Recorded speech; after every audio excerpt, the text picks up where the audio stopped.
Okay, well, hello, folks. I'm having trouble yet again. Setting up, that's fine. Whatever.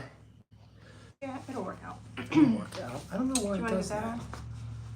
Stupid internet thing. Well, no, that's okay. So it's live. I'll give it just a second. Hi, friends. Let me give you just a second to sign in here. Hi, everyone. That's fine. So, YouTube guys, hi, welcome back. Obviously, I don't know why I cannot. Hey, Aaron, what's up, buddy? For some reason, I don't know why I can't get my YouTube stream to do a horizontal broadcast anymore. Whatever. So we're doing a vertical. And over there on Facebook, hi, Shannon. Hi, guys, welcome. Hey. So, Yeah, Facebook we're horizontal, and YouTube right next to we're vertical. they updated it, so. We're figuring out the kinks, but here we go. We're the Dinosaur Omelette. I'm Angela. Hi, I'm Christopher. Welcome back, guys. Hi, tonight we're going to be talking about Chicken 101, chicken basics, learning about your poultry. So there's a lot of new, every year there's people who are getting into raising birds, raising chickens, and there's a lot of questions that usually come up later on. So we're going to go over some basics to help anybody who's new understand how to get started properly and to actually troubleshoot before the big problems come along. Well, not big problems, but you know, the issues that pop up. Minor things. Yeah. Yes, yes, yes. So if you guys have any questions, particularly about critters, your chickens, stick them down in the comments. We do enjoy comments. So a little bit about us. If you're new, welcome here. If you're on YouTube, hit the sub button. We appreciate it. We try to do educational material at least once a week on Thursdays usually. Yeah. To help you guys to reach out to this whole homestead community, self-sufficient community. And get you guys some useful information. So we like to do educational stuff. We try and do a different topic each week, which is killer. Because I got to come up with new stuff. But fortunately, there's a ton of things to learn on a homestead or a small farmette. There's a ton of skills to gather. So there's always plenty of material to discuss. Our primary, if you know us for a while, our primary critter head end is our jumbo quail. Jumbo quail, which are phenomenal egg and meat producers. They produce a ton of food. They've become exceptionally popular over the last few years for not just small homesteads, but just backyard people in suburban communities, right? Yeah. Because they're very quiet animals. They don't take any space. So they're really a great protein and egg source for people who wanted to raise chickens, which we're going to be talking about tonight, but didn't have the space for chickens, or maybe there was a zoning issue. So quail are a really wonderful option to use for egg and meat production. Yeah, I mean, just quick about them. The hens, they start producing eggs between 6 and 8 weeks old, and they're meat ready. If you want to use them for meat, around 8 to 10 weeks, depends on when you want to process them.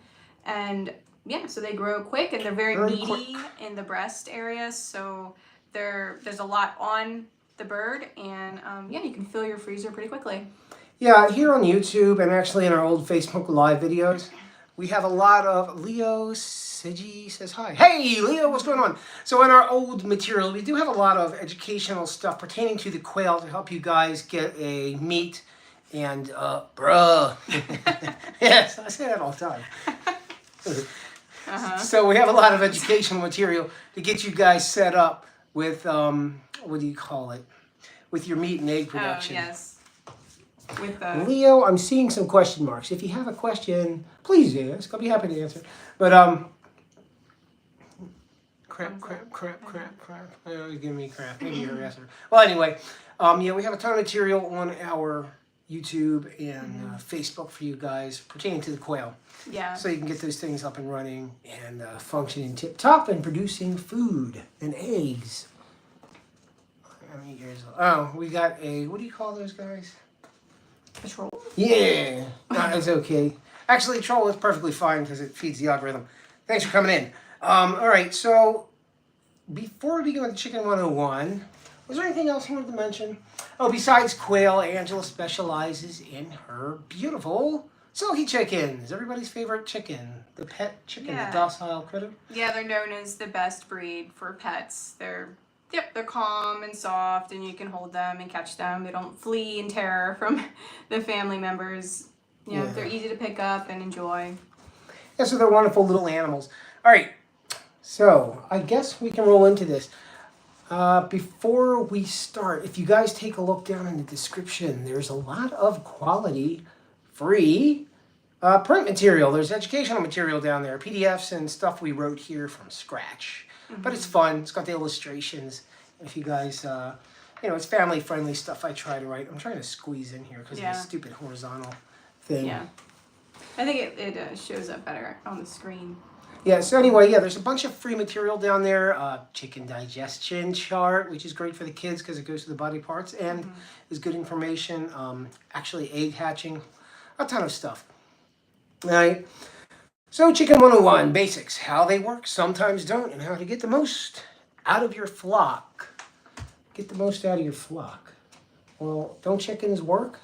Yeah, so chickens work pretty fairly, but you need to make sure they're running tip-top, so you got to take care of them properly. So we're going to go over some of the information that's pertinent to a healthy flock. Yeah. Now, I do like to go through an outline, and I do write outlines. Yes, Leo, we're from the United States. I do like to write outlines so to keep you guys, keep everything on track so we don't ramble. So we're going to talk about chicken basics. We're going to go over a few things. Anatomy, behavior, and life cycle. All right? Anatomy of chickens, I think the main question people, or the curiosity people have about chickens are probably two body parts, and we did a whole video on what do you call it, chicken anatomy, right? So if you go back you can see that. So I'm not going to go into the entirety of the chicken anatomy, but the two pivotal structures that people are curious about or a little confused about are, I guess, the crop, right, and the gizzard, the crop and the gizzard. So why don't you explain about the wonderful crop? I hope you guys have heard about that.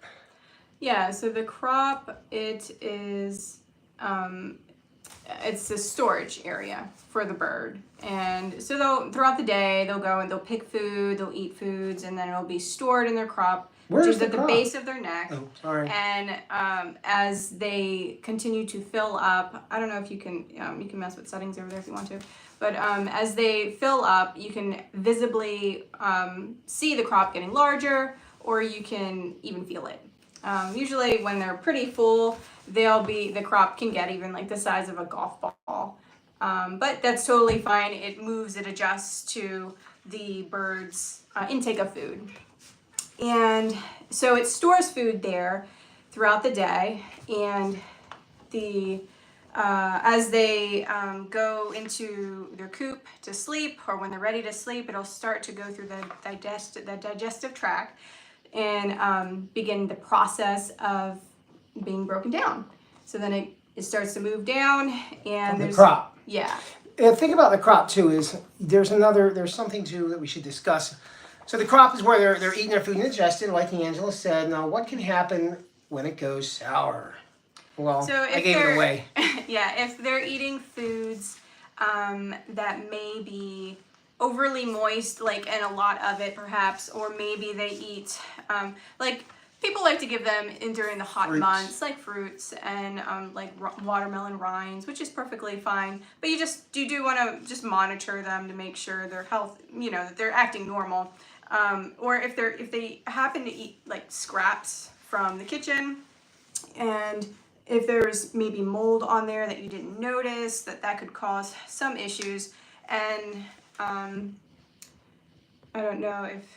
So, did you want to explain, like, the sour crop? Yeah, sour crop. So the critters are eating food, and what's happening in here, it's beginning the digestion process, it's fermenting it, it's moistening the food. Now, you can bring in, and you can introduce sometimes pathogens, but sometimes more particularly, like Angela was talking about, the fruits, the sugary things are coming into the crop, and you don't want any bad food in there. There's a whole list of stuff you shouldn't be feeding chickens, but if it's getting into the crop, it can cause an issue, and it gets sometimes lodged up in there. So you're going to be careful what you're feeding them. But it's not something to be paranoid about. You just watch their behavior, and just make sure you're not. If you're feeding them a quality food, you won't have a problem with it. If you're unsure about certain types of snacks to give them, just do a quick search. I should do a video about what you shouldn't feed your chickens. I'll do that that's next. true. Yeah. So once it's in the crop, it's been moistened and they're holding it there. So the chicken, think about it as a natural bird roaming around. It's collecting food and it's storing there rather than putting it in its pocket. So it has food in its crop and it's going back down to its digestive tract throughout the day and the night when they're going back to rest. Which, by the way, winter season, when it's really cold, if you're in a cold climate, it doesn't hurt to make sure they have food in their crop. If you feed them in the morning, that's okay, but you can give them a snack close, in the evening. That way, that when they go into their coop to go to sleep, there will be food in their crop to start the digestive, process, which will warm their bodies up. It'll help warm them a little bit. Yeah, so if you guys are new to chickens and you're petting your chicken and you feel that lump, you're like, oh, what is that? That's food in a little chicken throat bag called the crop. Yeah. Right? So it's holding it. And we're going down the digestive tract. We're going into the... There's a couple different, other things in there, but Are you going to go through everything? Or you just No, I'm just going to go talk about the gizzard. You guys have heard about the gizzard, and you kind of know what it is and what its function might be. So the gizzard, after the crop, the gizzard's like the teeth. It's the mechanical digestion part where we chew, right, to grind up their food. Chickens don't have very many teeth because they don't brush. See? They don't brush, they don't have teeth. They don't exactly have teeth. So they can't grind their food up. So what do? They eat pebbles, they're eating stones. And it's really neat because biologically they know when they have enough. They've eaten enough stones, it's in their gizzard. And those stones in the gizzard's like a fist, kind of moving like that, just crushing the pebbles, or the stones, whatever the grit they're getting to, and is grinding the food. It's mechanically breaking down the food, and of course it's going to introduce enzymes and other components to further break it down before it gets into the stomach or the ventriculus. So the birds are then much more efficiently pulling nutrients out of the food that they're eating when they have grit available or pebbles available to aid their gizzard in doing its job in breaking down the food. Common question, and this is a chicken basic that you guys should know, is calcium is not grit. Okay? No, yeah. You see oyster shells, people gave oyster shell as a calcium supplement to the chicken, and they may be thinking, oh, this is hard. That's grit too. So I know my chicken should be getting grit. I'm going to give them the oyster shells and kill 2 birds, I guess, with 1 stone. That's almost a pun. But that doesn't work. Why call them? It's actually not hard enough, the calcium. Yeah, so that grinds down pretty quick. Get ground down. Yeah. It's supposed to get into their body, into the digestive tract so they can absorb it. So yeah, calcium chips do not act as grit. But chickens will forage in their run to find stone, even if you're not providing it. But, provide some stone. But yeah, if they're in a area where they're not moved out of, they're always in the same area, it is good to periodically provide some grit, whether it's in a bowl or just toss it in. Because it's a natural thing that they do need. And when you're thinking about the different types of food that you're feeding them, if you're feeding them like whole grains or hard foods, then they'll especially benefit from grit. Softer foods, they may not. The grit, it's not as needed. But anyway, always recommended to have grit available for them. Yeah, you can buy grit, or again, you can forage for it yourself. Yeah. We use stream pebbles. Right? Like really small. Shannon said the lady at Tractor Supply talked to me into a big 20-pound scratch feed block. Wow. She said it's good for their beaks. How do you guys feel about those blocks? Haven't given it yet. Scratch feed block. I don't even know what she would be speaking of, unless you're talking about like a whole bunch of feed jammed together into a block. Yeah. Okay. It's if what she might be referring to as far as the beak. I don't know if she mentioned anything to you as far as like the detail of the beak. Maybe it's to keep the beak in the proper form, not overgrowing. Sort of like a mild file. But it's something that they would enjoy for sure. It's something that they would definitely have entertainment by it. Yeah, it would be entertaining and stimulate them. They do like to peck. I mean, we have a lot of silkies. They're they're adorable and they all have their personalities, but some of them aren't like the brightest. So Well, they'll like just none of peck. them are bright. They'll peck. They'll just peck. Like I have like different containers in their area for feeding reasons, and they'll just like peck and keep pecking, and we'll hear this like dunk dunk dunk. Like what? But anyway. Yeah, all day long. But yeah, it's a good thing if you have that for them. Yeah. Yeah, I mean medically. I would say if it's scratch, just monitor to make sure they're not kind of like annihilating it and getting into it like overly so, like getting a lot off of it each day, because you don't want them to get fat and overweight or unhealthy, consuming too much scratch. But if it's just a little bit, you're noticing it's just a little bit at a time since it's compressed well, then yeah. Yeah, all right. Well, that's interesting stuff. That was a very, very simple introduction to some, I mean, the key components of chicken anatomy, particularly that new chicken owners are curious about. The wattle, the red jiggly stuff at the top of their head helps with comb and the temperature. wattle. That's part of their temperature regulation, right? Where blood flows. Yeah. Just like, remember those, what do you call them? Dinosaur documentaries, and they talk about the dinosaurs' big, what do you call it? Stegosaurus steaks. And it flows blood up there to regulate their temperature. It's kind of like the chicken. They're evolved from dinosaurs. They got the wattle up here, where the blood goes to regulate, bright red. dissipate heat, or to get some heat going into their blood. Yeah, and if you have a rooster, because they're always bigger, and if you actually touch the wattles and the comb when they're warm, it'll feel very warm to the touch. And that's also something to be aware of in winter. You can get frostbite. Right? Particularly on roosters with combs, or hens that have, like leghorn hens have pretty big combs. Big combs, The ones that have like a walnut size, or like the rose, like the smaller combs that are closer to the body, they're typically fine. Yeah, because it's further from the body. It's further out there, so the blood is going a little further away. So be cognizant of that in wintertime. I know it's like 3 million degrees here these days. Right now. But when winter rolls around, if you're new to chickens, or your chickens are maturing and they have these big chicken wattles up there, keep an eye out on them for discoloration in the wintertime and the cold. There's different things you can do. If you know the temperature's going to drop, prevention is best. I have two pictures with combs. I always watch them. Yeah. Awesome. Prevention is best. If you have, they're large, there's different things you can use.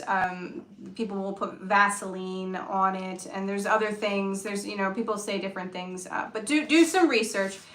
You may even bring them inside, super cold. For the super cold, because if it does get damaged, that means it's frostbitten, and that's really actually quite painful for the bird. We don't like that. I mean, because the flesh is Right. not live anymore. That's some interesting stuff about some anatomy. Again, we don't want to go too in depth because we could do a long. I only did a big hour-and-a-half long class on that, and we can go longer. All right, behavior and social structures. So chicken behavior and chicken social structures.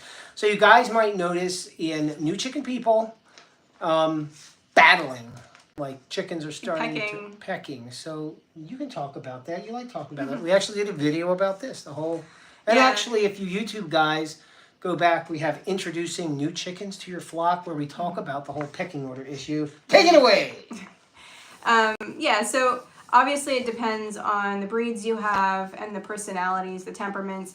If you're getting your birds, from breeders who are sticking to or breeding the birds for their temperament and all that stuff, they're making sure the bird matches what it's supposed to, then you should have a good idea of how the birds are going to mix and meld.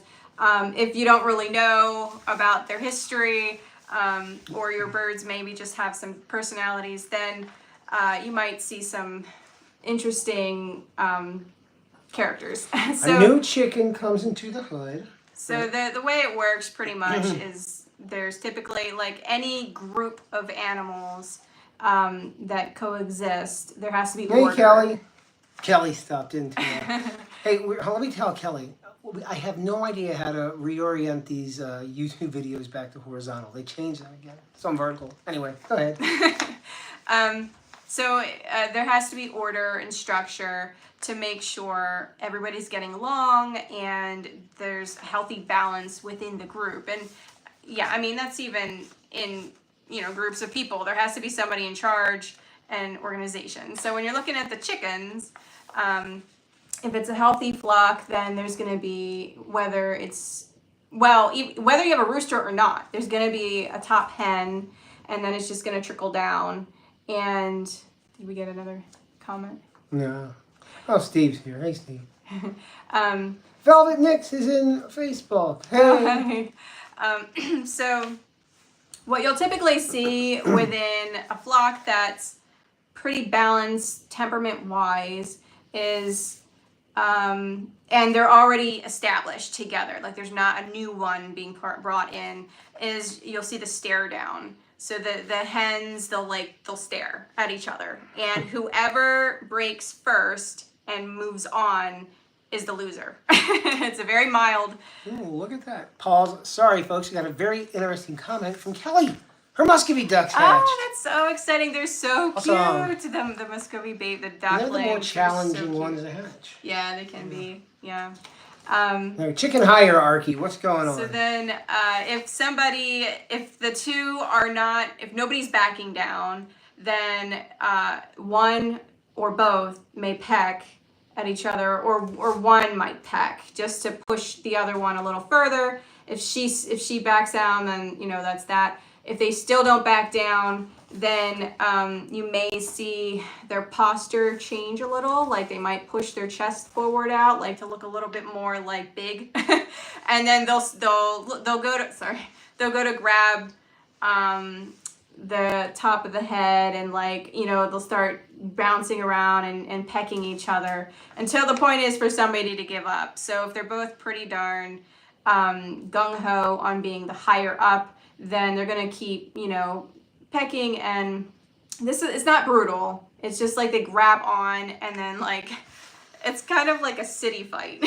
Shannon said her silky chickens woke up on the wrong side of the bed or the wrong side of the coop, and they were pecking each other. And if they're broody, by the way, they'll get grumpy, and you might see that just from broodiness. So what do I do if my chickens are fighting? So they will stop, and one of them will decide. Hey Steve, thanks man, appreciate it. One of them will decide who's going to submit.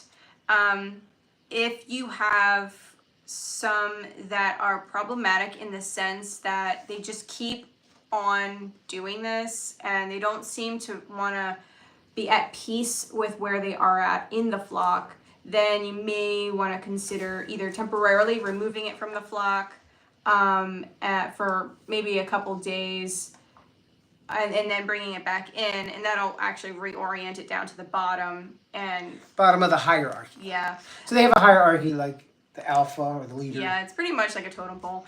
And if sometimes you'll see the one at the very bottom of the hierarchy, she may not really like being in that position, so she might appear to be kind of grumpy and kind of fight back on others, but not be able to move up. So usually it comes down to age, maturity, confidence. The hen may not be quite confident yet, or maybe she's still young. As she grows and as she starts to build relationships amongst the flock, then she may be more confident to challenge and push somebody else below her. So this is something that changes. It's normal to change periodically. And it's not like a scary thing. It's very normal. However, there is an issue with temperament. You can't have an aggressive animal. Mm-hmm. You can have an aggressive animal. You can have overbreeder animals. Yeah, if you see... Just generally physically aggressive. If you see them if they're not stopping, then there may be a temperament issue. Howdy, Brandon. Now, if you're adding... Came into our Facebook. Oh, okay. Awesome. If you're adding a new member to the flock, then we recommend what we think is the best thing to do is to add, you want to confuse the birds, so add some items to your run, to the shared area. New stimuli they haven't seen before. Just objects, like you could put a board that's slanted, you could put a chair in there, you could put a bright bucket that's upside down. hiding spots. Just things that would really throw off your main flock and confuse them, and then they'll end up just like having a fuss, making a fuss about these new items in their territory. Then you can put the new birds in, they won't know it's new, and they'll just, go around unnoticed. Yeah, you don't want to risk any injury to anybody. So Yeah. prepping your chicken patch, I call them chicken patches, prepping your chicken patch with a new introduction will be quite beneficial. And two, be aware that it's recommended that you quarantine a new bird. Oh, I just found a real beautiful chicken on the internet. Okay, great, super. It's coming from a different location. I'm going to mention this later. And they pick up pathogens, which their body acclimate to, and their body's made hardy to the pathogens where it came from. But the animals it's going to come meet, they may not be used to it. And the animal is stressed. This transition is, Yeah, so their immune system may be a little compromised from that. And you don't want to have pathogens from those critters crossing over all at once. So you want to keep everyone safe. Yeah. So you want to quarantine and let that new bird settle, de-stress, be monitored by you, make sure they're eating and drinking just fine, acting normal before you start the integration process. All right. So in conclusion, there's a hierarchy within chickens. We call it the pecking order. Everybody's heard that before. And you can break it if there's an aggression issue within the pecking order. Okay. All right. Behavior, social structure. Life cycle we'll talk about briefly because there's a term that people aren't familiar with. Remember, I had no idea. Pullets. Oh, yeah. So we're going to talk about chicks, pullets, and adult stage. And what's important about this, we want to discuss that because those are different needs. So chick, pullet, and adults. Well, to be more specific, chicks, are just hatched and they're a couple weeks old. Pullets, that is a female that's not yet laying. Now, the equivalent for a male would be a cockerel. So he's not mature yet. That's a boy. And then the mature would be a hen. And like the adolescence of the chickens, right? Yeah. So. And the reason we're talking about that is because they have different nutritional needs at those different stages. Yeah. Okay. So, real quick, you guys, I got chicks. What should I be feeding them? That's a very common question. Right? What's the need? Think about your own kids. They're growing super fast. What do you got to jam down their throats constantly? Protein? Yeah. Lots so of protein. Protein. Now, different breeds do have different needs. So chicks, they do have the higher protein. If you go to the store, you'll see usually chick feeds usually around 20%, and that's pretty standard across the board for the different breeds. Silkies can do higher. Bantam breeds, they can actually go a little higher with the protein. Just their feathers, the type of feathers they produce and everything, and the way they develop, it takes a little more energy than just a standard breed. But some people, they'll think about, should I go with medicated or non-medicated feed? And just a quick on that, the medicated, whether if you choose to use medicated or not, medicated is just like, it has like a mild level of the medicine that's used to prevent coccidiosis. And chicks, they can be susceptible. If they are exposed to the coccidiosis parasite, then their immune system don't handle it as well because they're so small. They're young. They're so small, just like anything young. So the medicated, it's not a treatment for coccidiosis. It's just a preventative as far as having a mild amount of the medicine in it. So it's perfectly fine to feed them, but people like to use, people do different things. So as they grow, then the protein level can begin to be decreased. And once they are close to laying, the hens, once they're close to laying, then, or they're laying, the protein definitely drops from the 20% amount about protein down to like 16 to 18% because they're not really growing anymore. They're the size they're about to be. They might just fill out slightly. And they'll start laying. Yeah, they're going to start laying. So their energy needs are different once they're mature. And their anatomy needs, remember, their The calcium. calcium needs. Yeah. So yeah, the layer feeds are going to have the calcium, obviously, for egg production, like egg integrity. You want to have, healthy eggs. What were we feeding the Cornish cross when they were little babies? What was the percentage of protein? I believe it's like a 21%. Yeah. And then it drops down to 19%. Yes. Once they're. That's still high protein. I mean. Yeah. So they're meat birds. It's a totally separate thing. They're not dual purpose or egg birds. So if you're raising meat birds, they're high protein basically the whole time because they're just packing on meat. Yeah, right? and I think part of it not being higher, like for example, quail, jumbo quail, we recommend a higher amount of protein than that. And the thing with the meat birds, the Cornish cross in particular, because there are other meat birds that take a little longer to grow and their bodies adjust, with the weight as it's growing. Cornish cross, they gain weight very, very quickly. And so you might be thinking, oh, is 19%, is that even high enough? And it is, because you don't want them to really pack on the weight prematurely, because then they can have serious leg issues holding the weight, holding the weights, even organ issues. So you want to make sure they're growing properly with the as they age, and then also even taking food away for 12-hour periods, like so at night, making sure they don't have food all like 24 hours a day continually, because then again they're gonna then put on too much weight too quickly. And fat. Yeah, so it's a management. Yeah, what was I going to say about feed? Anything else? No, I wanted to mention, some people get concerned with roosters if they should feed their whole flock layer feed, because it typically includes calcium. And that's a good point. Yeah, and it's like about 3.5% calcium is what the hens need. And that's meant to strengthen the eggshells, so then you don't end up with shellless eggs. And the reason why that's important, not only because you want to eat your eggs and not have them like in these floppy membranes, but you want to ensure that the eggs are passing through the hen system safely and not bursting inside of her. That is very dangerous for the hen. And then also the calcium will strengthen her egg-laying muscles to help prevent prolapse, which is quite painful.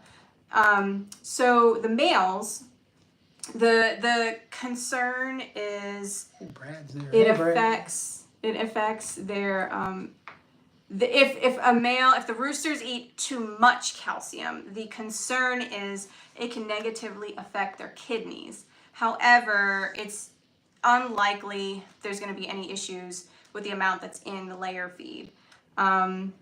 For some people, if they have maybe sensitive roosters, you can opt to getting a layer feed that doesn't have the calcium in it, and then provide calcium like and that's limestone or oyster shell separately, and then the hens will pick at it. Or you can mix it in the food and it'll be big chunks and the roosters will just avoid it. If you're using like a pellet or a crumble, it's going to be in each piece. But each bag of food has the correct amount of calcium in it, so it's not going to be too much. I'm going to stick with this food subject. And Kelly has a food question about muscovies. What do you feed your duckies? And I know they need niacin, but I'm unsure how to get it. I would feed them duckling food. There's food. Oh, they were just hatched, right? Yeah, feed them the niacin. So the concern for ducklings and juvenile ducks is their wings become heavy as they're growing feathers out, and their arms are so like scrawny. They have these tiny little arms, and their bodies are huge, and then they'll get these huge feathers on their wings. And this is for ducks and geese. And oh, hold on. Hey, Brad, thanks. Yeah, we do the YouTube Live and the Facebook Live. We do them both the same time now, but I'm having problems constantly with YouTube. Mm-hmm. So what happens is their wings start to sag, and it's angel wing, I believe is what it's called. So if you're feeding them the duckling food it'll have the niacin in it. I would feed it to them up to 8 weeks old. And then you could, if you wanted to supplement it, I believe what you supplement it with is brewer's yeast. There's a lot of information available online about that because people are always asking about it. But the simplest thing, in my opinion, is just feeding them the duckling food. When they're adults, which I suppose you already know because you have adults, they can eat the same as layer chickens. Their dietary needs are very similar. Yeah, I mean, check your packaging and check if you're talking to, oh, you know what, the mills, the feed mills. So those guys know what they're doing usually, right? Because they're blending up feed for all of their customers, and the food's always cheaper and it's fresher and it's better. Yay, feed mills, always talk about feed mills. The feed is usually local, especially if you live in a rural area. You have access to a feed mill that was grown in the fields nearby. And the guy you're talking to on the phone, hey, Mr. Feed Mill guy, I like to order X amount of pounds of food for my chickens. Well, what kind of chickens you got? And you talk to them about that, and he'll go over their nutritional needs. And if you really want to learn, I'm sure they'd be happy to educate you somewhat on that. But it's extremely complex, too, if you get into it very deep. Speaking of complex, I want to introduce you guys to a couple terms regarding feed, which is something, if you look at the packaging, you're going to see lysine and methionine listed in the back, right? And you may be wondering, why is that so listed separate when everything else is kind of like macro ingredients? Why are we seeing these two things listed there? That's because the lysine and methionine are limiting amino acids. They're essential amino acids. And when they say limiting amino acids, they need to be there. If all the other amino acids are present, that's great. However, the wonderful chicken cannot utilize to the fullest and synthesize these proteins that they need to synthesize without also the appropriate amount of those amino acids, lysine and methionine. They limit, okay, the synthesis of proteins. So you want to have, when you're looking at your packaging, it's going to be in there, but that's why that's there. The reason I'm mentioning this is because if you're free-ranging your chickens, it's quite possible, especially in summer, they're going to get whatever they need nutritionally because they're foraging all day and they have a huge area. People have been doing that for a very long time. However, in the winter, everything's dying off and it's dried. So you're probably going to want to supplement their feed with something to provide those amino acids, which... Well, these amino acids, let's mention quick what they do. Did you mention that? They directly help with the feather development. Yeah. They help with form as the bird's growing from a juvenile and it's growing. It's going to help make sure their form is proper, their bone structure and all of that. And then as an adult, it's going to really provide that extra boost in growing healthy, strong-looking feathers and just brightness to the bird in general. Yeah, it would be, what do you call it? You don't want to have a nutrient deficiency in a developing organism. It's most easy to get these from like animal proteins, like fish meal and any animal protein in general. Yeah. But the worms, like I said, the bugs when they're out foraging. There's some in the beans. And I'm going to do an aside because I'm going to do a video on this because there was this video and I've been watching it online.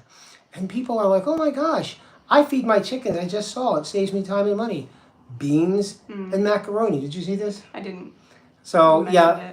I mean, that's fine to feed them as a supplement. But they're showing these folks using beans and macaroni as a primary solitary feed, which I would advise against because it's going to be lacking in a lot of nutrients that the chickens are going to need. It's going to provide a lot, and it's good for them, and they like it, and they're happy. So the bird's going to survive, but you may see a drop in egg production, vibrancy overall, how the bird looks, energy level. It's just the same thing as feeding your dog or your cat or you yourself eating foods that aren't healthy for you. Like you're still gonna keep going, but you may not be feeling great. And you would never know if you've always been below your peak. You wouldn't know. Yeah. So be aware of that. But again, even if you're feeding them the beans and macaroni and they're free ranging, they're going to be supplementing their diet, obviously. So Because they'll instinctively know what they need. And Talk so to they'll be your- looking for stuff. Talk to your poultry nutrition specialist if you have one, or get online and do some investigation. I used to say research, but people got so mad about the word research because they expect you to be sitting in a laboratory. But do your research and do your investigating and educate yourself on the nutritional needs of your flock, particularly where they're living. Life cycle. One thing we forgot to mention, and I guess it has a little bit to do with feed. We jumped around. We went from life cycle, talking about feed, and there was something else in life cycle that we'd like to discuss because it's a common issue for people. What happens in the winter? What happens in the winter? Well, the sun starts to shine a little less, and it's setting earlier typically. Well, yeah, but the And chicken's so we not. have less light, and the chickens, their egg production may start to drop. Yeah, chickens are instigated by the amount of light during their day to start their egg laying. Okay, It, so it affects their hormone levels. if you guys are new to chickens and you bought chicks in whatever March, April, Yeah, spring. springtime, like people do from the tractor supply or wherever you're going, or the auction, or you order them online, you get your chicks. You're new to chickens.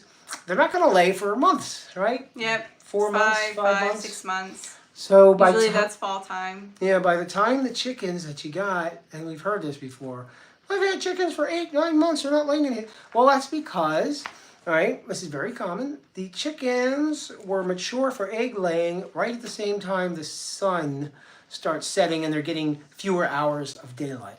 So they're not going to be laying eggs. There's not a reason to be laying Or eggs. they'll lay a few. They'll lay a few. Yeah. Yes, their production goes down.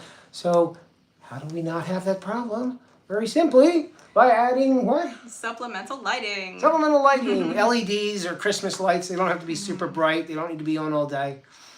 16 hours? Yeah, 6. Yeah. So In total of light, not 16 hours of artificial light. 16 hours of daytime with the sun in the sky, and plus wherever you're adding your supplemental lights, the beginning and end of the day. this is not harmful for the bird. If you live on the equator, your chickens are gonna lay year round. Any Yeah. female animal, creature, including humans, they're born with the amount of eggs at birth that they have for their lifetime. So the hens, the chickens, are going to lay as many eggs as they Oh, have. wait a minute, wait. The chicken gets free room and board and is fed. All you Right. gotta do is lay an egg. Yeah, so it's a very natural process.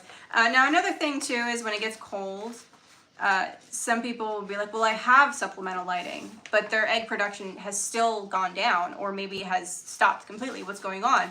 Another thing is it's typical that you need to increase their feed. Calorie intake. Because now their bodies are working a little harder just to stay warm. And it takes a lot of energy to produce those eggs. So if they're using energy somewhere else, then you do need to give them more food. And that usually boosts up the eggs. Some people like to give them corn, which is a good thing. Give them some corn in addition to their food if it's not already in the food, because that'll help them produce like a layer of fat, which will warm them up, keep them warmer throughout the winter time. And you quail guys, a lot of these rules apply to the quail too. Right. Like, because they're poultry, there's a little bit of differences, but a lot of these things are kind of universal for them as well. All right, cool. Now, we are going to shift into part 3 or 4, whatever this is, housing. Housing and environment, and in particular, coop setup. Coop setup. Some things we need to know about coops. The important issues with coops, I think, number one we will discuss is the need for ventilation. Right, that's pretty important. Yes. So what is ventilation? Ventilation is different than drafts, by the way.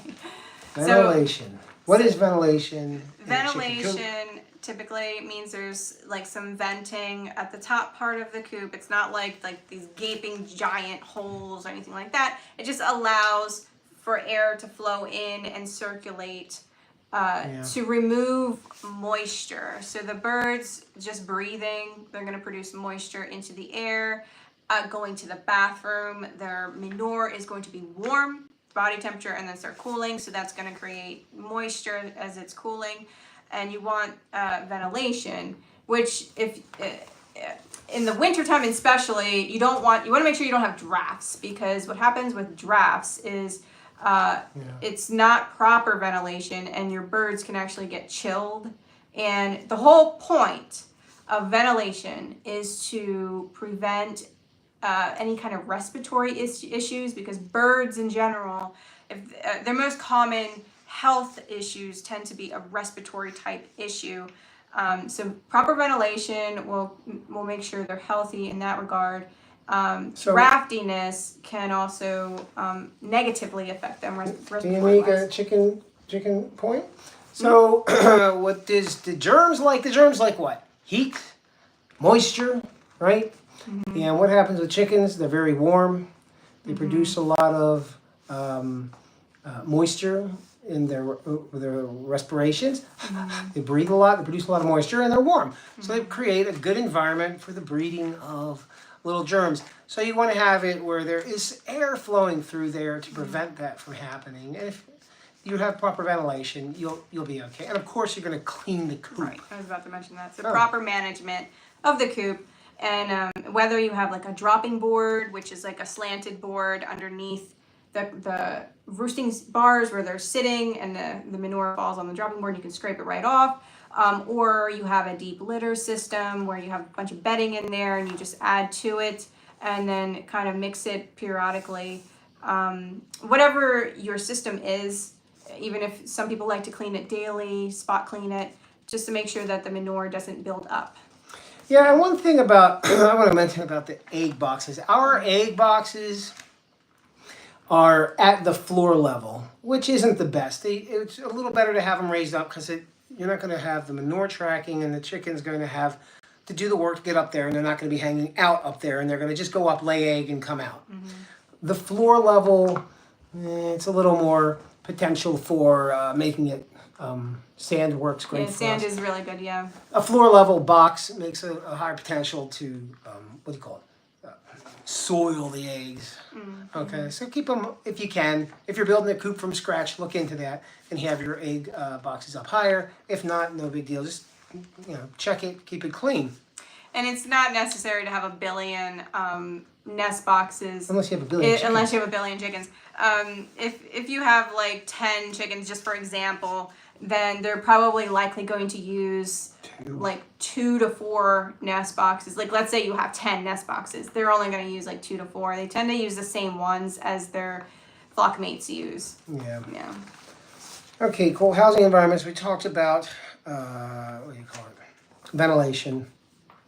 Another hugely important thing is predator proofing. Well, it's the same with the quail, man. Yeah. You do not want snakes coming in through little teeny tiny holes, rats coming through, minks coming through these little teeny tiny holes. Mm-hmm. So you want to have the thing predator proofed. Or raccoons sticking their hands through and grabbing your chickens. Yeah. Because they call it chicken wire, it's not chicken wire. A lot of predators can actually chew right through that. Right through it. They'll sit there like they'll chew right through it. It's fine if it's like the daytime area. He said 28 boxes, 70 chickens, and I only use 3. Oh my goodness. That's funny. Yeah, we have too many. We have too many nest boxes too, but it makes our coop look nice. Well, it's okay. I like things like symmetrical. Mm-hmm. So that's what I mean by things on one side, things on the other side. Yeah. That's funny. We actually use the extra nest boxes like storage space. Yeah. So yeah, definitely predator proofing. You want to go over that, and especially because chickens, unlike the quail, chickens take quite a while to grow to get that first eggs at 5 to 6 months. Yeah. Some of the larger breeds are even 7 months, and actually the bantam like Silkies, they're 7 months. So you put a lot of effort, time, energy, and love, and you're growing attached to these animals. If a predator does get to any of them, it's quite frustrating and distressing for you. Demoralizing and upsetting. Yeah. It's not something that's difficult to do. You wanna, and do it every spring. Mm-hmm. Go over and inspect, because they chew, man. You're gonna see like check your rats wood, will chew holes through there that you don't know about. Push on the structure to see if there's any weak points or any rotting going on that an animal can push through. Yeah. Yeah. So predator proofing is important because I 100% guarantee you there are predators sniffing around your chicken box at night trying to get in there. We have raccoons. They're really cute. They got these black masks and they're like these all little these hands. hands, like little people hands. And they're always coming around trying to eat creatures, but the coops are pretty secured. So definitely double your efforts on predator proofing, because we hear about that all the time. Yeah. Like it's a very common thing that was very easily prevented. Right. So especially new chicken people, it's nice that your chicken house looks cute, okay? But you don't want to have little critters getting in there and eating up your beloved pets or your food makers, especially your food makers. Alrighty, blah, blah, blah. Let's see here. What else was I talking about? We did housing, food, free range considerations or allowing chickens. And I kind of talked about that already. It's really with the nutritional needs. If you're free ranging your birds, they're very happy. You're going to see those deep red yolks. They're orange, right? Very deep color because of all the carotenoids, the vitamin A's, right? Coming out of the ground that they're eating, and all the live organisms. They're very vibrant, healthy animals. However, in the winter, those bugs aren't coming around as much anymore, and the greenery's defoliated and things aren't growing, so the chickens aren't getting as much in their free range habits. So you are going to start supplementing feed. They're going to be burning more calories because it's cold out, right? So free ranging is great. Keeps them healthy. It keeps them stimulated because they have something to do. They're entertained, and they're territorial. They're going to be in their area. They're not going to. Well, that's not necessarily true.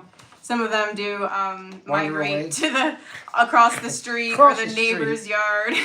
Yeah. Some of them get brave, but it is, they're doing what they do naturally, which is scratching and looking for stuff. Yeah, if you have the space to do free ranging, I think that's really a great way to raise the creatures. But again, in the winter time, you're probably definitely going to want to supplement because of nutritional needs and nutrition deficiencies in that environment. But you'll have to obviously think about predators in a different way then too, if they are free ranging.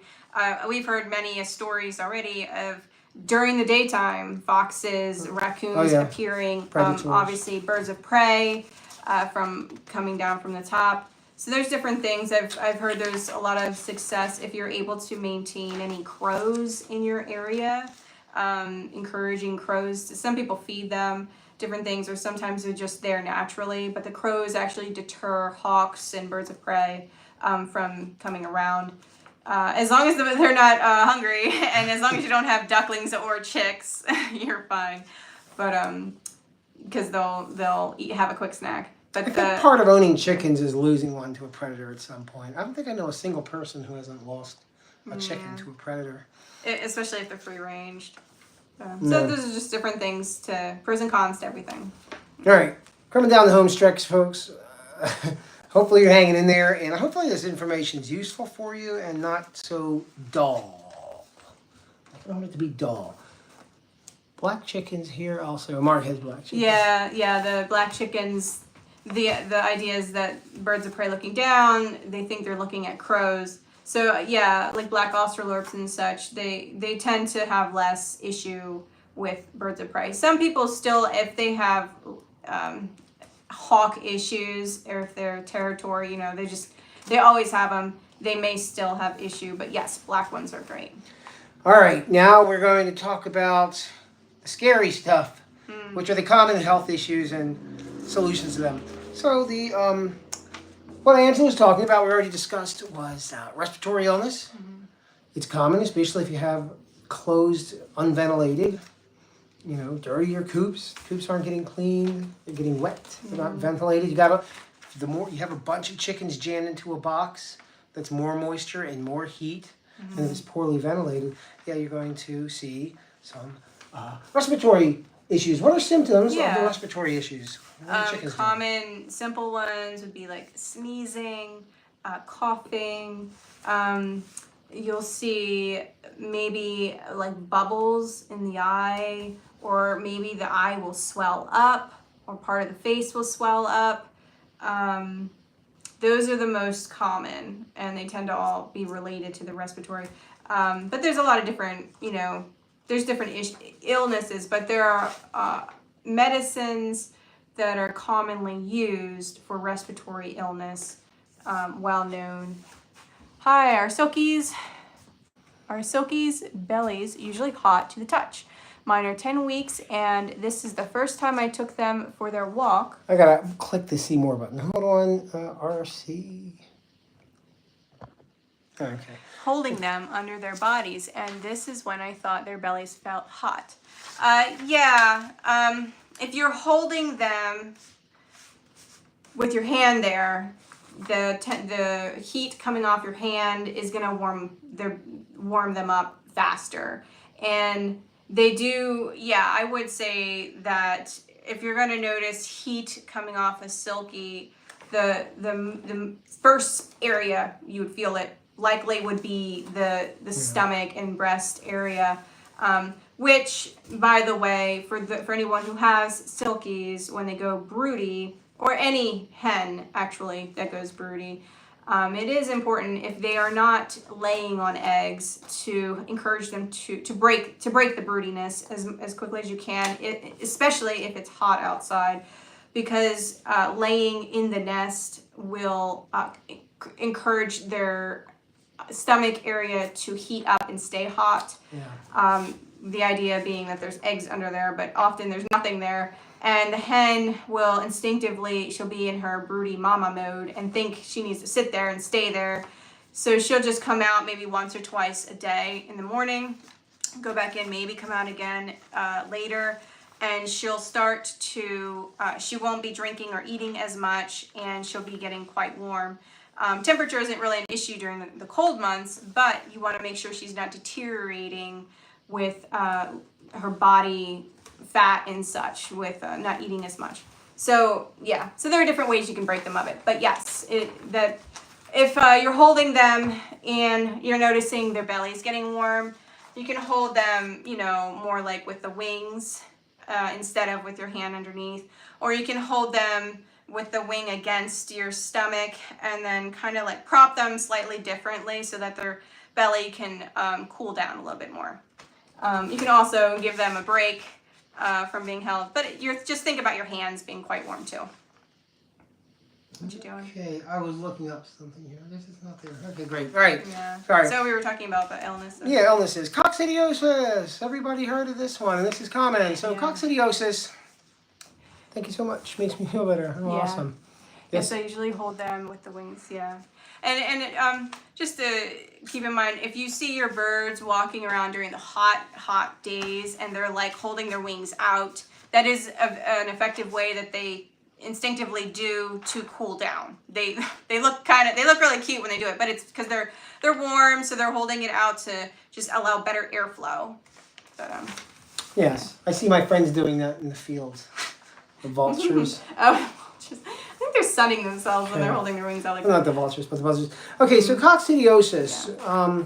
First of all, people hear that. I think if you're new to chickens, it's scary because it sounds like a scary medical thing. So coccidiosis is an organism that's present in the soil, right? And it's pretty much everywhere. And it's not just with chickens. Animals that live on the ground can be affected by it.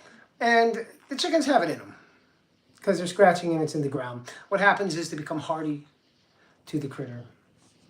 Yeah, so they become hardy to the organism in the soil. They're eating stuff off the ground, it's going in their mouth. They become hardy to it. They have low levels of this organism in their system. It doesn't overwhelm their system because their immune response recognizes it and it keeps them at bay, and they're not overwhelmed. If they become overwhelmed, yes, they get sick. Yeah. Like a dirty, sorry, I didn't mean to cut you off. Like a dirty, what do you call it, run or coop area? Where the feces is piling up and it's concentrating. Yeah, so there are different types of internal parasites, like different types of worms that dwell in specific areas internally of the bird. Coccidiosis, during the stage of life that the parasite is, while it's inside the bird, it lives in the intestine.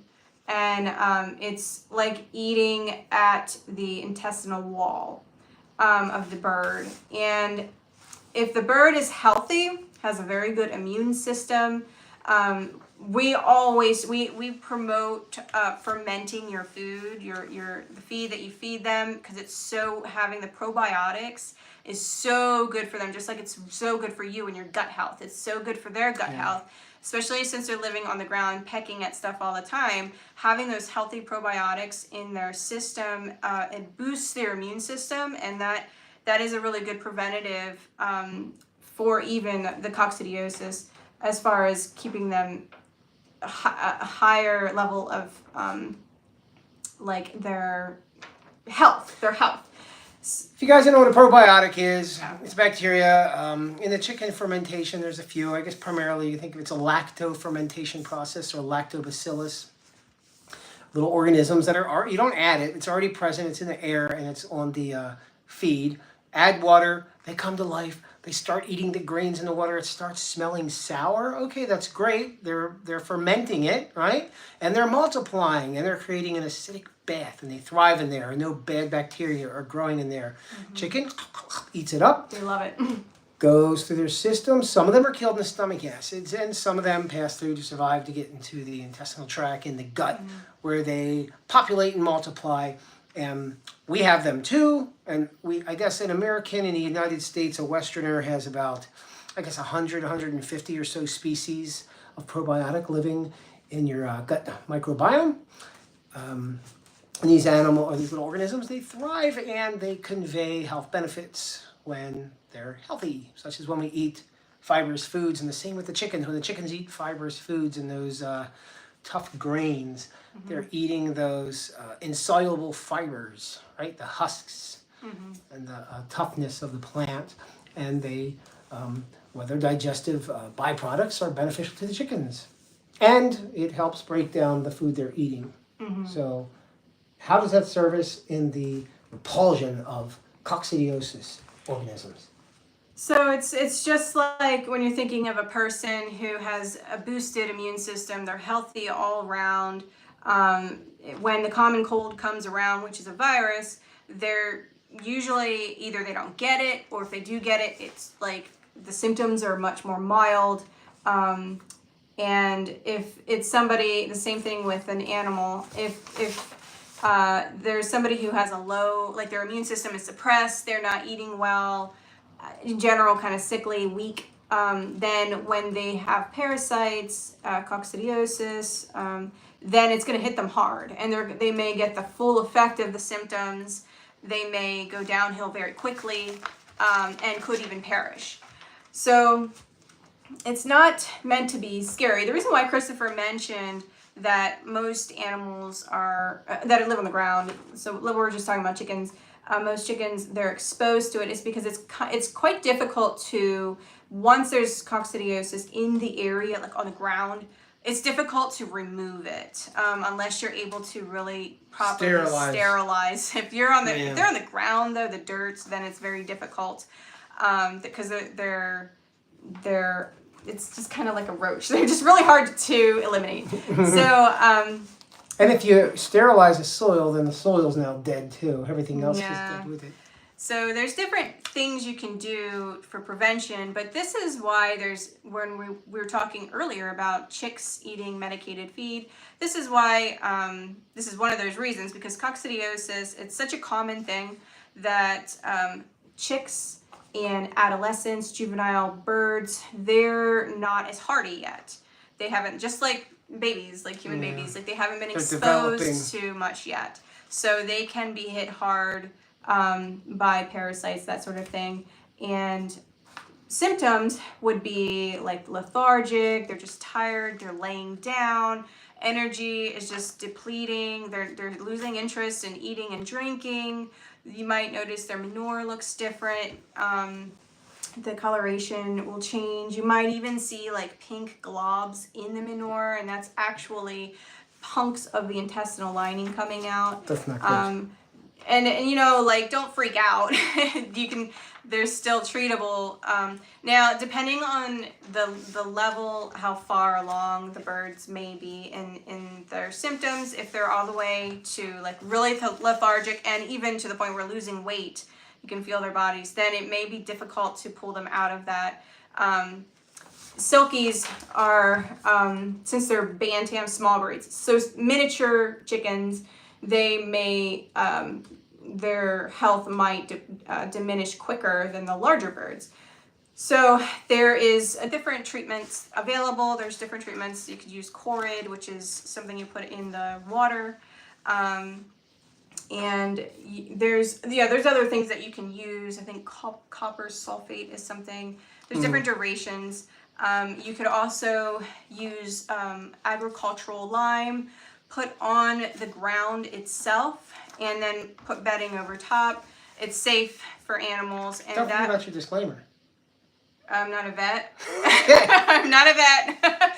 But yeah. Not a vet, nor giving medical chicken advice. Periodically tending to your area using agricultural lime, which is safe for animals. It's not going to burn them or anything like that. But it will alter the pH levels of the surface of the area. It'll balance it more, and it'll make the pH levels not hospitable to have the coccidiosis, the parasites, living in the soil. So you can actually use that to get rid of it to some degree.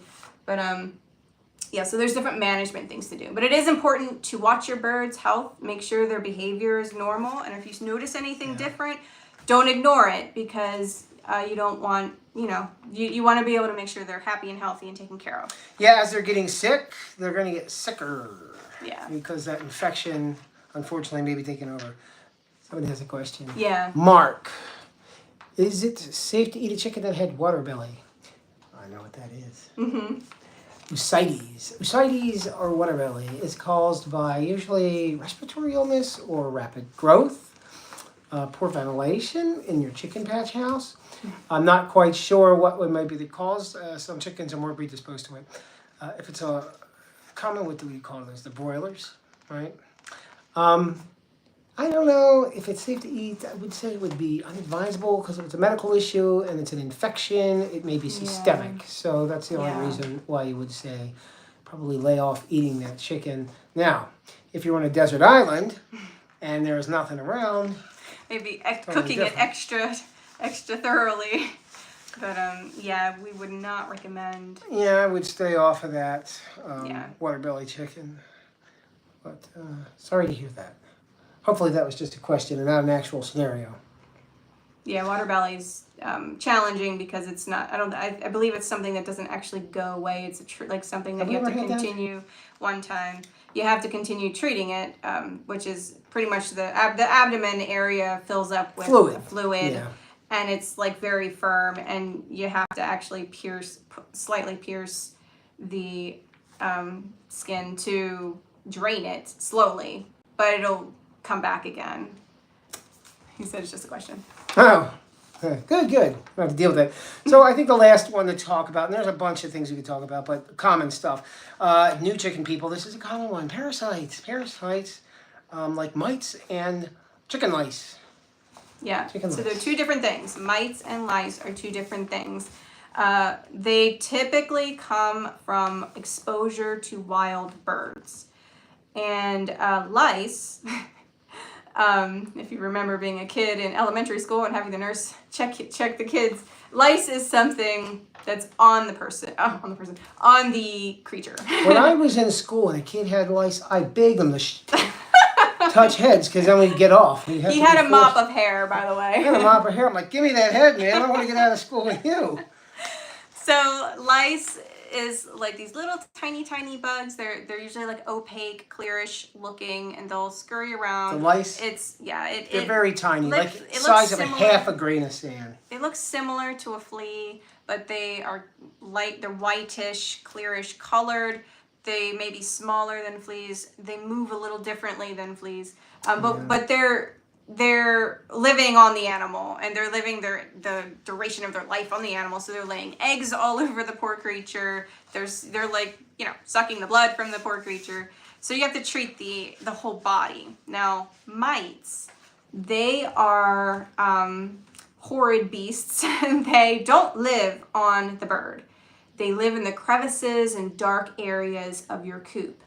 And what they do is when the bird is roosting and sleeping, they creep out and then they crawl onto the bird and feed on the bird.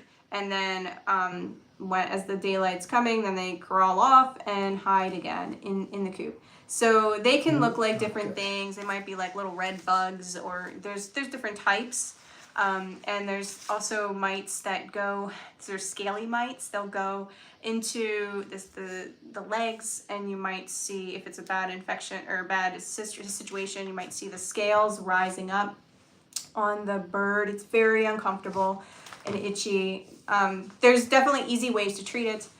But yeah, so in both scenarios, it is advisable to treat the whole coop, and the bedding and everything in there, and then treat the bird.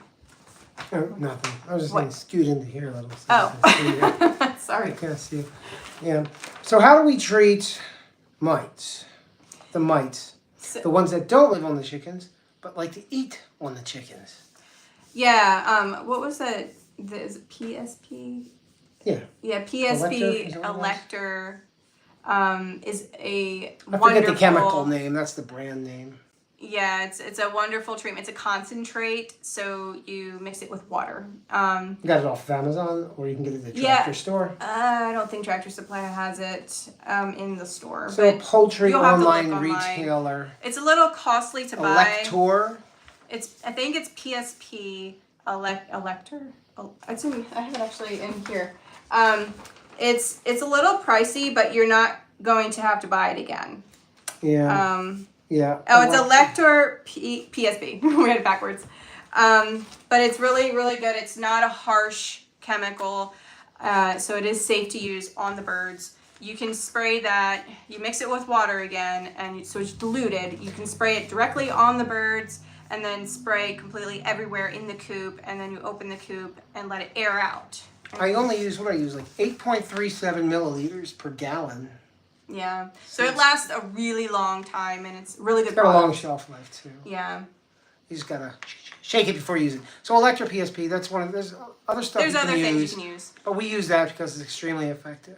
Yeah. And so if we notice anything that looks a little suspicious, we nuke it. Yeah. To the chicken house. Yep.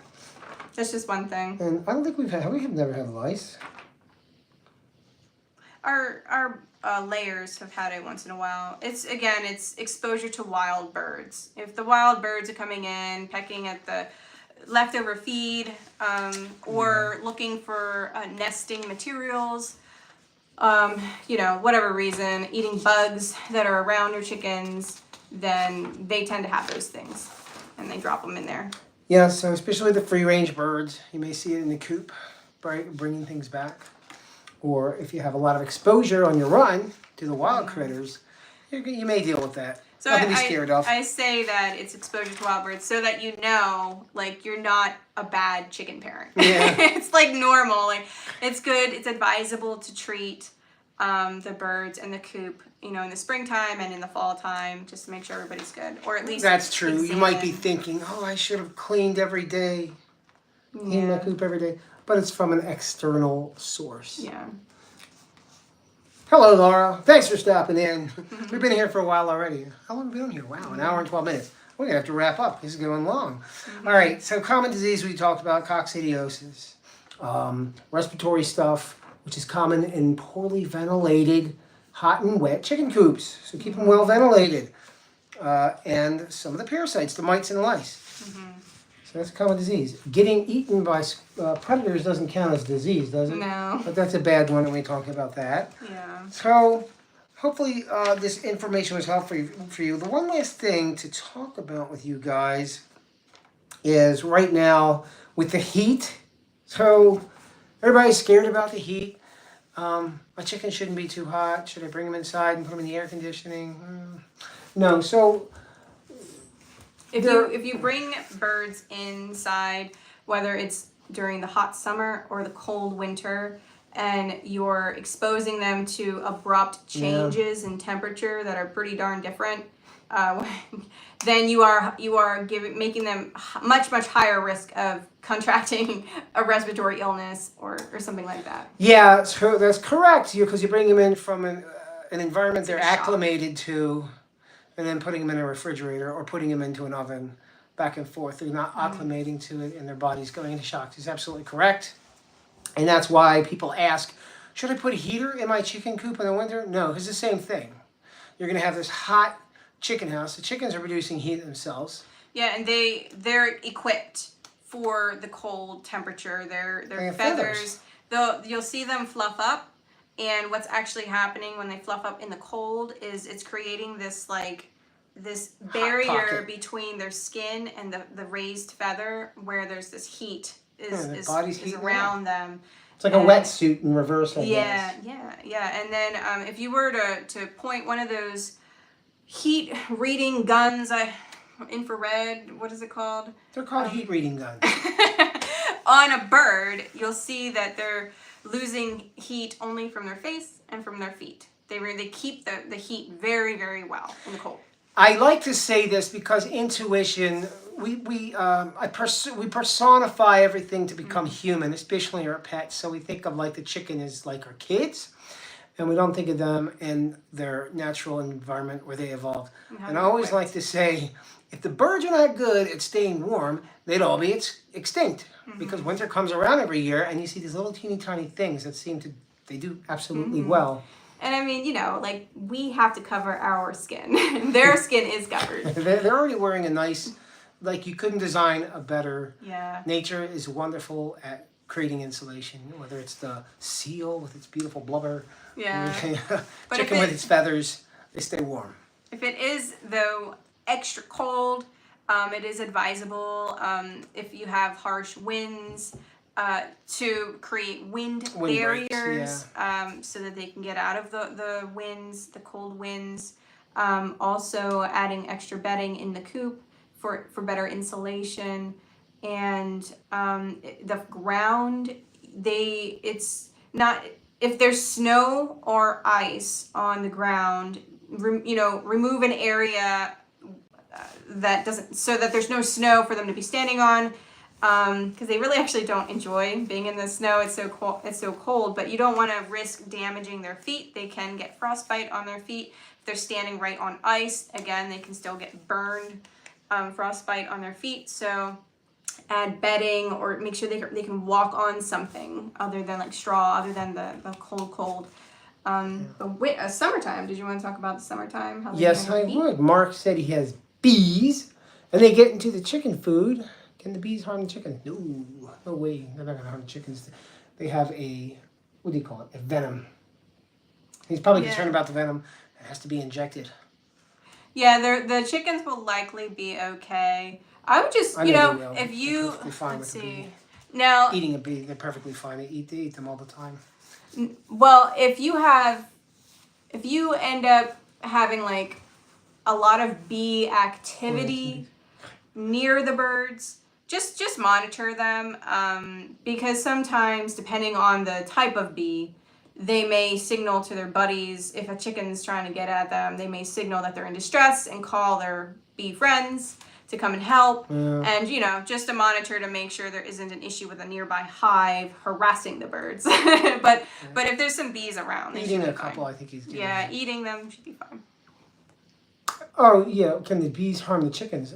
I'm wondering if you're talking about eating them. No, if you're talking about stinging them, like, yes, are they going to get attacked all at once? I guess, like she was if saying. there's a bunch, if the bees are going after the birds, I would say that's an issue. You're probably wondering, are the feathers enough shielding? And probably not. They'll get into that if they're swarming. Yeah, they could potentially get stung in the face. Yeah. I think that would be the biggest area issue. It's not like, I don't think it's a known issue, but there are certain circumstances, like what you're describing, where maybe there's some aggressive bees. So I would monitor and make sure you're watching the behavior of your birds. If you see them in distress, or if you see the bees starting to harass, then definitely I would recommend doing something about that. Now, the whole reason we're talking about temperature was for heat, because it's summer and the chickens are hot. So what did we just do? We went to the beach the other day, and we gave the chickens, because it was 90-something degrees out, we gave them ice. You put ice in. That's one way to help cool them. In their water.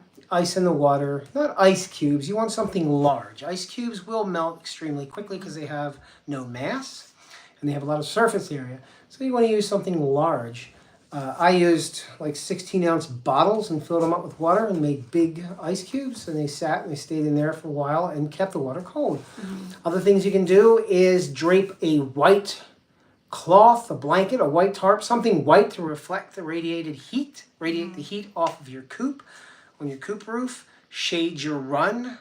If they don't have a shade spot, if they're not in a shade area, shade your run with, go ahead. The quality of the shade, is important. If it's whatever's providing the shade, if it's something thin and the shade itself, you can tell it's shady, but it's not a dark shade, then they can still get warm. But the dark shade where, it's like solid. Opaque. Yeah, if it's something solid, then it's a nice dark shade. The temperature's going to be cooler there. Did you have more to add? I have a few things too. Why did you mention it? I need to get a cup of water because my tongue is falling out of my mouth. I'll be right back. Oh, wait. Mark has something else. I spray water on the roof when it's 90 out. Yeah, that'll help dissipate some of the heat, too. Yeah, keep the roof cool. Yeah, the roof is just, it's great in the winter. Keeps it a little warmer. But in the summer, it becomes a cookhouse. Yeah. I'll be right back. Providing cool areas, maybe like underneath. If you have a raised coop or shaded area, providing dust bath material that's cool, like sand or some sort of dirt that's a cool material. They do like dust bathing, and that'll help cool them. You'll notice that, like I mentioned earlier, they'll hold their wings out to help cool their bodies. You may see them panting. That's normal behavior to help dissipate the heat to help regulate their bodies. Some people will put some sort of like a tray or some kind of safe type of container. You can come in. Oh, okay. Type of container or low kiddie pool, because the chickens will actually stand in the water and it'll help cool them. Some breeds won't, but plenty of chickens will actually stand in the water and they'll enjoy that. Sand? Yeah, Did you mention that? Sand. Okay. And just obviously some airflow. If you can get some airflow, if it's one of those days where it's in the 90s, but the humidity level's super high, so it feels like it's in the hundreds, wouldn't hurt. Maybe even to set up a fan somewhere, blowing some air. Yeah, that sort of thing. I was going to say fan. Yeah. You can put a, what do they call them? They have livestock fans, but you don't need something super powerful, especially with, can you imagine little silky chickens with a big livestock fan? Right, we'll use discretion.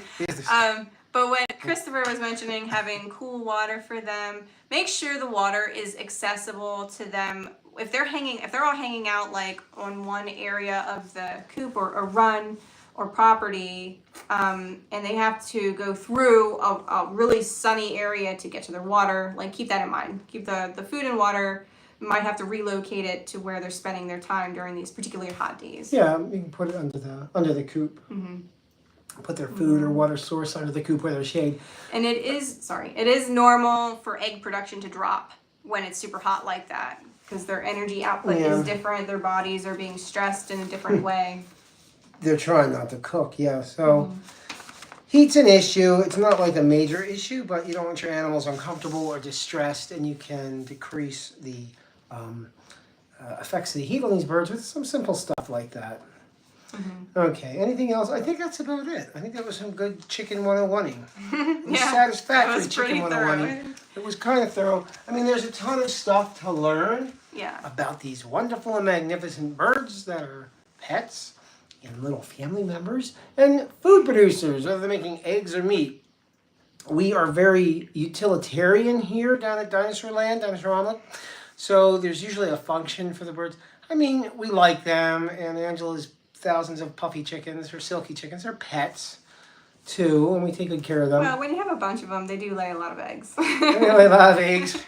So we like to have egg production, then we get the broilers, and we have meat production. I laugh because Silky's a good laying breed will lay like 250 or more eggs per year per hen. A Silky will lay about 180 eggs per year per hen because she goes broody almost monthly, and then her eggs are going to be smaller. So that's why I laugh that if you have enough of them, you're going to get enough eggs. But the Silkies are great. They're great family pets for the kids. Anyway, so there's a lot to learn. And you can definitely go in depth in any one of these things. And we've done a bunch of videos in depth on different subjects like this. We talked about chicken feed and chicken feed nutrition and nutritional needs, digestion, how they digest, chicken anatomy, all kinds of fun stuff. So there's a bunch of stuff you can learn, but the basic stuff you wanna understand. This isn't your job most likely. It's your hobby, pastime, or fun at the house. But you want to be aware of this stuff so when it comes up, you're not freaking out or like, oh my God, what do I do? Okay. So hopefully the information was useful. Yeah, and give us some comments, any questions, what you guys thought. If you thought that was beneficial, or if there's something that you'd like us to talk about in the future that you thought of as you were listening. But yeah, if you're watching this on YouTube, please subscribe, like the video. Don't hold this vertical orientation against us. Yeah, The we're YouTube- figuring this out. I swear, like I went psychotic like 2 months ago. It would not let me rotate my YouTube video that I'm doing simultaneously with the Facebook video in a horizontal fashion because our big fat heads can't fit in this horizontal thing. We're squished together. It was difficult. So hopefully I can at some point figure this out. They're very finicky with this. But yeah, guys, always fun. This was a long one. Yeah. So hopefully it was beneficial. And I hope the rest of your week goes swell. All right? Yeah, thanks so much, guys, for watching. We really appreciate it. Yes. It's off to slumberland where I shall read my book. Thank you, guys.